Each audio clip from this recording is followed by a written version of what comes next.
اللہ تعالیٰ نے یہ جو دنیا بنائی ہے نا، یہ آپ کی آزمائش کے لیے بنائی ہے۔ یہاں آپ کو لوگ ملیں گے، درد ملیں گے، بے وفائیاں ملیں گی، آپ کو رلایا جائے گا، ستایا جائے گا۔ آپ کا اس بات پر ایمان ہونا چاہیے کہ اللہ میرے ساتھ ہے، وہ دیکھ رہا ہے۔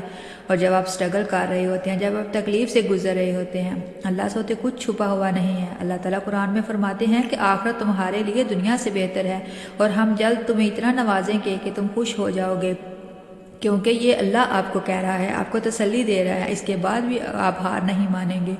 یہ دنیا تو ایک دھوکہ ہے، یہاں ہر موڑ پر آپ کو تکلیفیں دی جائیں گی، آپ نے بھی آپ کو ایسی مار ماریں گے جو آپ کے وہم و گمان میں بھی نہیں ہوگا۔ اس لیے چھوڑ دے دنیا کی فکر کرنا، چھوڑ دے لوگوں کو راضی کرنا، اپنے آپ کو ختم کرنا، تب بھی اس دنیا کے لوگ آپ سے خوش نہیں ہوں گے۔ اللہ تعالیٰ کو راضی کریں، اللہ تعالیٰ سے محبت کریں، اللہ کے سوا آپ کا کوئی ہمدرد نہیں، کوئی دوست نہیں۔